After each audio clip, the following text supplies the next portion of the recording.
Okay. అంటే ఒక రకంగా పవర్ అనేది లోకేష్ దగ్గర ఎక్కువగా కేంద్రీకృతమైంది. అవును సార్. పవన్ కళ్యాణ్‌కి ఇమేజ్ ఉంది గానీ పవర్ లేదు. పవన్ కళ్యాణ్ ఒక డీజీపీ నియమించే పరిస్థితి పవన్ కళ్యాణ్‌కి లేదు. ఒక టీటీడీ చైర్మన్ పవన్ కళ్యాణ్‌కి లేదు. ఇవేవి లేవు. తనకిచ్చిన కోటాలో జనసేనలో ఎవరెవరు ఉండాలో హ్మ్. నియమించుకోవచ్చు అంతే అతను.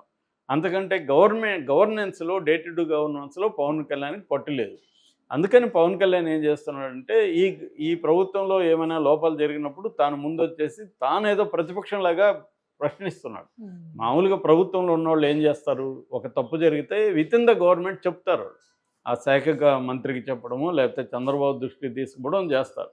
పవన్ కళ్యాణ్ ఆ పని చేయట్లా.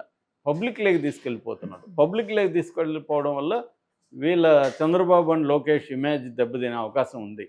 పవన్ కళ్యాణ్‌కి ఏముంది ఒకవేళ వీళ్ళు కూటమి చీలిపోయినా రెబెల్‌లాగా ఉండిపోగలడు పవన్ కళ్యాణ్. పవన్ కళ్యాణ్‌కి పెద్దగా పోయేదేం లేదు. దానివల్ల పవన్ కళ్యాణ్ స్టేచర్ పెరుగుతుంది. హ్మ్. రెండోది దీని వెనక బీజేపీ ఉందని కూడా ఒక వార్త వస్తుంది. పవన్ కళ్యాణ్ ఓకే ఉపయోగించుకొని సార్. బీజేపీ హ్మ్. బలపడ్డానికి ట్రై చేస్తుంది అన్నట్టుగా ఈ ప్రభుత్వాన్ని ఇరుకుని పెట్టడం అనేది బీజేపీ అజెండా అని పవన్ కళ్యాణ్ అమలు చేస్తున్నాడని కూడా ఒక హ్మ్. వార్త హ్మ్. వస్తుంది. ఈ నేపథ్యంలో చంద్రబాబుకి చాలా డిఫికల్ట్ టైమ్ అని చెప్పాలి. అంటే దీన్ని ఆహ్, పవన్ కళ్యాణ్‌ని తెలిసి కూడా సహించాలి. హ్మ్. అట్ ద సేమ్ టైమ్ సహిస్తా పోతే తెలుగుదేశం కేడర్‌లో నాయకుల్లో అతని మీద మనం అసంతృప్తి. ఎందుకు హ్మ్. సహించాలి? అతను బేసై మనం లేము. నిజానికి మన మద్దతుతో సెంట్రల్ గవర్నమెంట్ ఉంది. ఇవన్నీ వీళ్ళకి ఉంది కాబట్టి ఇట్లాంటివి అప్పుడప్పుడు లేవదీసి హ్మ్. ఆహ్, లేదు మేము రెడీగానే ఉన్నాం. ఒకవేళ అవసరమైతే లోకేష్‌ని ఎలక్షన్ ముందే సీఎం చేస్తాను హ్మ్. అన్న సిగ్నల్స్ పంపియడం ద్వారా తెలుగుదేశం కేడర్‌లు కొంత మోరల్ డౌన్ గాకుండా చూసుకోవడం అనేది అట్లాగే పవన్ కళ్యాణ్‌కి గూడా ఒక ఇండైరెక్ట్ సిగ్నల్. నువ్వు హ్మ్. మరీ ఎక్కువ చేస్తే మేము గూడా ఆహ్, రంగంలోకి దిగాల్సుంటది అన్న ఒక సిగ్నల్ చెక్ పెట్టడానికి. టైంలో 'బ్లూంబెర్గ్' అనే పత్రిక చంద్రబాబుని ఇంటర్వ్యూ చేస్తూ ఒక ప్రశ్నేసింది. హ్మ్. అది ఇప్పుడు వైరల్ అవుతుంది ఆ ప్రశ్న. ఎందుకంటే ఆల్రెడీ అలాంటి చర్చే ఇప్పుడు ఆంధ్రప్రదేశ్‌లో జరుగుతోంది. ఓకే ఆ సార్. ప్రశ్న ఏందంటే, మీరు కేంద్ర మంత్రిగా వెళ్తారని హ్మ్. పుకార్లొస్తున్నాయి. లోకేష్‌ని సీఎం చేసి మీరు కేంద్ర మంత్రిగా వెళ్తారని. మీరు వెళ్ళే అవకాశం ఉందా? అనేది 'బ్లూంబెర్గ్' పత్రిక అడిగింది. హ్మ్. సో, 'బ్లూంబెర్గ్' పత్రిక అడిగిందంటే అది ఇంటర్నేషనల్ మ్యాగజైన్ కాబట్టి, వాళ్ళు అడిగారంటే దీంట్లో ఏదో వాళ్ళకి ఇన్ఫర్మేషన్ ఏదైనా హ్మ్. ఉంటుందేమో అన్నట్టుగా ఇప్పుడు చెప్తున్నారు. కానీ అవును సార్. చంద్రబాబు అయితే నాకు ఇంట్రెస్ట్ ఏం లేదు. నా ఇంట్రెస్ట్ అంతా కూడా రాష్ట్ర ప్రయోజనాలకి ఓకే. కేంద్రంలోకి వెళ్ళి నేను పనిచేయాలని నేను అనుకోవట్లేదు హ్మ్. అనేది ఆయన చెప్పాడు. సో, అలాగే ఆయన మీద వారసత్వానికి సంబంధించిన ప్రశ్న కూడా వచ్చింది హ్మ్. చంద్రబాబుకి. వారసత్వాన్ని గురించి ఆయన ఏం చెప్పాడంటే, వారసత్వం అనేది మనం అనుకుంటే వచ్చేదు. కొన్ని ఆపర్చునిటీస్ అయితే వస్తాయి హ్మ్. వారసులకి. కానీ వాళ్ళే ప్రూవ్ చేసుకోవాలి అనేది ఆయన చెప్పాడు. హ్మ్. అంటే ఆహ్, ఒక రకంగా కర్ర ఏరకుండా పాము చావకుండా అవును మాట్లాడు. సార్. ఆ! మామూలుగా ఎవరైనా అదే మాట్లాడతారు. హ్మ్. వేరే వాళ్ళ విషయం వచ్చినప్పుడు వారసుల గురించి విమర్శించేవాళ్ళు కూడా తమ దగ్గరికొచ్చేటప్పుడు ఇలాంటి హ్మ్. థియరీసే మాట్లాడతారు. హ్మ్. ఇప్పుడు మోడీ ఏమో ఒక పక్క కాంగ్రెస్ వారసుల గురించి మాట్లాడతాడు. మోడీతో ఉన్న వీళ్ళిద్దరేమో పవన్ హ్మ్. కళ్యాణ్ గాని వీళ్ళేమో వారసులు గాదు వాళ్ళు గూడా ప్రూవ్ చేసుకున్నారు గదా! మన తమ్ముడు, అన్నగా పుట్టడమే నేరమా? వాళ్ళకి హ్మ్. అవకాశాలు ఉండవా? హ్మ్. అనేది మాట్లాడతారు. ఇప్పుడు నిజానికి లోకేష్ వేరే వాళ్ళ మామూలు కుర్రాడైతే ఈ స్థాయికి ఎలా అవును వస్తాడు? సార్. రైట్. ఖచ్చితంగా వారసత్వం ఉంది.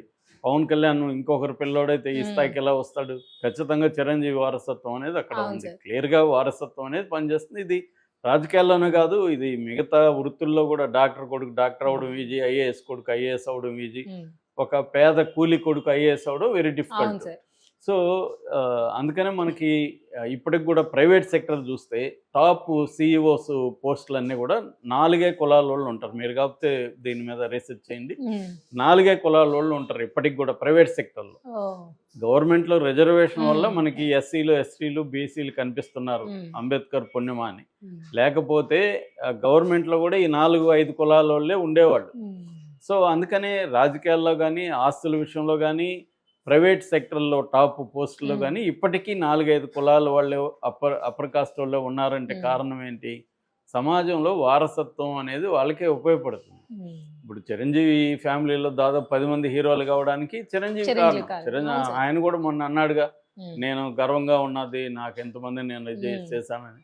అంటే ఈయన లేకపోతే వాళ్ళకి కారణే కదా! ఆయన ఒప్పుకున్నట్టే కదా! అవును. సో, అలాగా మొత్తానికి చంద్రబాబు ఏదో కన్విన్స్ చేసుకున్నాడు. ఇప్పుడు ఇక్కడ సమస్య ఏందంటే కొత్త థియరీ వస్తుంది. మొన్నటి వరకు ఏందంటే లోకేష్‌ని డిప్యూటీ సీఎం హ్మ్. చేయాలి అనే డిమాండ్‌లు మనకి మొదలైనాయి. అది మహాసేన్ రాజేష్ నుంచి ఓపెన్‌గా మొదలైంది. అక్కడి హ్మ్. నుంచి శ్రీనివాసరెడ్డి పాలిట్ బ్యూరో మెంబరు, దాని తర్వాత Somireddy Chandrasekhar Reddy ex minister politburo member, తర్వాత వర్మ పిఠాపురంలో తెలుగుదేశం నాయకుడు, తర్వాత ఆదిరెడ్డి వాసు ఎమ్మెల్యే హ్మ్. రాజమండ్రి అర్బను. ఆహ్, ఫైనల్‌గా చంద్రబాబు ముందే దావోస్‌లోని టీజీ భరత్ మంత్రి. హ్మ్. ఆయనతో సహా అందరూ గూడా డిప్యూటీ సీఎం చేయాలి, చేయాలనేది ఒక డిమాండ్ ఓవరాల్‌గా ఇనబడింది. హ్మ్. అయితే దీనికి కౌంటర్‌గా జనసేనోళ్ళు గూడా తీవ్రంగా మాట్లాడడం మొదలుపెట్టారు. డిప్యూటీ సీఎం చేయండి మాకు అభ్యంతరం లేదు. కానీ మా వాడిని సీఎం జేయండి. ఎందుకంటే 2.5 సంవత్సరం చంద్రబాబు ఉంటే 2.5 సంవత్సరం పవన్ పవన్ కళ్యాణ్ కళ్యాణ్. సీఎంగా హ్మ్. ఉండాలి. చంద్రబాబుని మరి గవర్నర్‌కి పంపిస్తారా? వైస్ ప్రెసిడెంట్‌కి పంపిస్తారా? కేంద్ర మంత్రికి పంపిస్తారా? మీ ఇష్టం హ్మ్. అన్నట్టుగా వాళ్ళు ఓపెన్‌గానే కిరణ్ రాయల్ గూడా మొన్న తిరుపతి లీడరు ఆయన గూడా మాట్లాడాడు. హ్మ్. ఓపెన్‌గానే జనసేనోళ్ళు మాట్లాడుతాం. దీంతో ఒక్కసారిగా ప్రాబ్లమ్ అయిపోయింది. అంటే ఈ 2 పార్టీల మధ్య గొడవలు జరుగుతున్నాయని. దాంతో పవన్ కళ్యాణ్ ప్రెజర్ చేసినట్టుగా చెప్తున్నారు. దాంతో హ్మ్. చంద్రబాబు తమ ఇక్కడ పార్టీ నాయకులకి చెప్పారు. సో, అధిష్టాన వర్గం నుంచి అంటే పార్టీ ఆఫీస్ నుంచి హ్మ్. అందరికీ నోటీసులెళ్ళాయి. ఇక మీరు మాట్లాడొద్దండి అఫీషియల్‌గా దీని విషయం మీద అని. హ్మ్. అట్లాగే ఇటు పవన్ కళ్యాణ్ గూడా చెప్పడంతో జనసేన నుంచి కూడా అఫీషియల్‌గా అందరికి నోటీస్ ఈ హ్మ్. విషయం మీద డిస్కస్ చేద్దాం.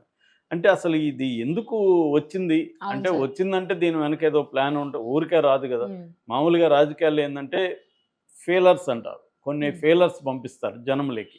హ్మ్. అంటే ఒక ట్రైలేస్తారు. సీఎం ఆ! డిప్యూటీ సీఎంగా లోకేష్ అంటే రెస్పాన్స్ ఎలా ఉంది? Okay sir. అనేది హ్మ్. చూస్తారు. హ్మ్. అలాగే ఏమన్నా చంద్రబాబు దీన్ని ప్లాన్ చేసి చేసాడా? ఎందుకంటే గత కొంతకాలంగా 8 నెలలు అవుతుంది దాదాపు. 8 నెలలుగా పవన్ కళ్యాణ్ ఏం చేస్తున్నాడంటే ఈ ప్రభుత్వాన్ని ఇరుకున పెట్టే విధంగా చంద్రబాబుకి లోకేష్‌కి తలనొప్పి కలిగించే విధంగా పవన్ కళ్యాణ్ బిహేవ్ చేయడం మొదలుపెట్టాడు. అంటే పవన్ కళ్యాణ్ ఉద్దేశం వీళ్ళకి తలనొప్పులు క్రియేట్ చేయాలని కాదు. పవన్ కళ్యాణ్ ఉద్దేశం ఒక దెబ్బకి 2 పెట్టెల్లాగా ఒకటేమో జగన్ ప్రతిపక్ష నాయకుడు కాకుండా తానే ప్రతిపక్షంగా హ్మ్. బిహేవ్ చేయడం. అది యాక్చువల్‌గా గెలిచినప్పుడే పవన్ కళ్యాణ్ చెప్పాడు. హ్మ్. ఎందుకంటే జగన్‌ని ప్రతిపక్ష నాయకుడిగా స్పేస్ ఇస్తే జగన్‌కి మళ్ళీ బలం హ్మ్. పెరిగే అవకాశం ఉంది. పవన్ కళ్యాణ్‌కి అది ఇష్టం లేదు. హ్మ్. జగన్ పెరిగితే తను ఇబ్బంది. హ్మ్. అందుకని జగన్ ప్లేస్‌లో తనుండాలి. అంటే తన బలం ఓన్ బలం పెంచుకోవాలనేది పవన్‌కున్న లక్ష్యం. పవన్ లక్ష్యం ఏంటి? తను సీఎం కావాలని. అంతేగాని చంద్రబాబు కొడుకు, చంద్రబాబు మనవళ్ళని సీఎం చేయాలని పవన్‌కెందుకుంటది? అవును సార్. చంద్రబాబుని సీఎం వరకి ఒప్పుకుంటాడు పవన్. హ్మ్. అది కూడా ఎప్పుడు? తనకి అవసరం కాబట్టి. హ్మ్. యాక్చువల్‌గా ఎన్నికల ముందే 50% కూడా అంటే 2.5 సంవత్సరం పవన్, 2.5 సంవత్సరం చంద్రబాబు అనేది కూడా వచ్చింది. అప్పుడు కూడా పవన్ ఏం చెప్పాడు? మనం అలా డిమాండ్ చేయాలంటే మనకు 30 సీట్లు రావాలి కదా! అన్నాడు. హ్మ్. అంటే ఆయనకి కూడా ఆ ఉద్దేశం ఉంది. ఎట్లా కుమారస్వామి ఎగ్జాంపుల్ ఉంది. కుమారస్వామి 30 సీట్లొస్తే అతను 2.5 సంవత్సరం సీఎం కాగలిగాడు. హ్మ్. కొన్ని ప్రత్యేక కండిషన్‌లు మైనారిటీ సీట్లున్న పార్టీ కూడా ఆహ్, సీఎం పోస్ట్ తెచ్చుకునే అవకాశాలు ఉంటాయి. హ్మ్. హ్మ్. సో, అది జరగలేదు. ఎందుకంటే ఆయనకిచ్చిందే 21 సీట్లు. అది గూడా ఆయన మీద ఆధారపడి ఇవాళ తెలుగుదేశం ప్రభుత్వం లేదు. హ్మ్. తెలుగుదేశానికి సొంతంగానే 134 సీట్లున్నాయి. కాబట్టి ఇప్పుడు పవన్ కళ్యాణ్ వద్దనుకున్నా ఈ గవర్నమెంట్ ఏమి కూలిపోదు. హాయిగా హ్మ్. ఉంటుంది. కాకపోతే చంద్రబాబుకున్న ప్లాన్ ఏందంటే నెక్స్ట్ మళ్ళీ 2029లో ఎలక్షన్‌లకెళ్ళాలంటే జగన్ స్ట్రాంగ్ అనేదే ఇప్పటికి కూడా అభిప్రాయం. జగన్ వీక్ అయిపోయినాడు అనుకుంటే చంద్రబాబు పవన్ కళ్యాణ్‌ని క్యారీ చేయాల్సిన అవసరం లేదు. హ్మ్. తన సొంత బలం మీదే జగన్‌ని, పవన్ కళ్యాణ్ ఇద్దరిని ఎదుర్కొని మనం వెళ్ళొచ్చనేది ఆ కాన్ఫిడెన్సు ఉంటే, పవన్ కళ్యాణ్‌ని ఇంత అవును సార్. భయపడుతూ పవన్ కళ్యాణ్‌కి బిహేవ్ చేయాల్సిన అవసరం లేదు. కానీ చంద్రబాబుకి ఆ కాన్ఫిడెన్స్ లేదు. మనం తెలుగుదేశం మీడియాను చూస్తే కూడా ఇప్పటికీ జగన్‌ని వీళ్ళే ఫోకస్ చేసి అతన్ని ఎంతసేపు జగన్ ఒక ఫియర్‌ని హ్మ్. క్రియేట్ చేస్తున్నారు. సో, లోకేష్ కూడా మళ్ళీ జగనే సీఎం కాడని గ్యారంటీ అడుగుతున్నారు. ఇవన్నీ మాట్లాడుతున్నాడంటేనే ఇంకా జగన్‌కి బలం ఉందని. ఎందుకంటే జగన్‌కి 40% ఓట్లొచ్చాయి. వీళ్ళు చెప్పిన హామీలిచ్చిన అవన్నీ నెరవేర్చే పరిస్థితి లేదు. డబ్బు లేదు. సో, రెండోది బీజేపీ మీద డిపెండ్ అవుతామా లేదో హ్మ్. తెలీదు. బీజేపీ స్ట్రాటజీ ఎలా ఉంటదో తెలీదు. ఇవన్నీ చంద్రబాబు భయమైతే ఉంది. హ్మ్. అందుకని ఒకటి తాను మళ్ళీ గెలవాలంటే చంద్రబాబు ఆహ్, బీజేపీతో జనసేనతో పొత్తు. వెళ్ళాలి. అవును సార్. పొత్తుండాలి. హ్మ్. 2 రేపొద్దున జగన్‌ని కంప్లీట్‌గా వీకెండ్ చేయాలంటే కూడా బీజేపీ సాయం కావాలి. అట్లాగే రేపు పొరపాటున మళ్ళీ ఓడిపోతే అక్కడ జగన్ బీజేపీతో కలిసి వాళ్ళు ఉన్నారనుకో, రేపొద్దున కేసుల్లో కూడా ఇబ్బంది అవుతుంది. తనకి ఇబ్బంది, లోకేష్కి ఇబ్బంది.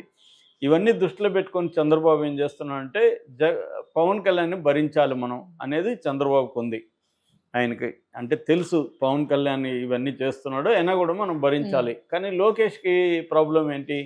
ఇప్పుడు ఉన్న ప్రభుత్వంలో నేను చాలాసార్లు చెప్పాను, చంద్రబాబు ఏమో పాలసీ డెసిషన్స్, అభివృద్ధి వీటికి సంబంధించి చంద్రబాబు చూసుకుంటే, governance, day to day affairs ఎవరెవరిని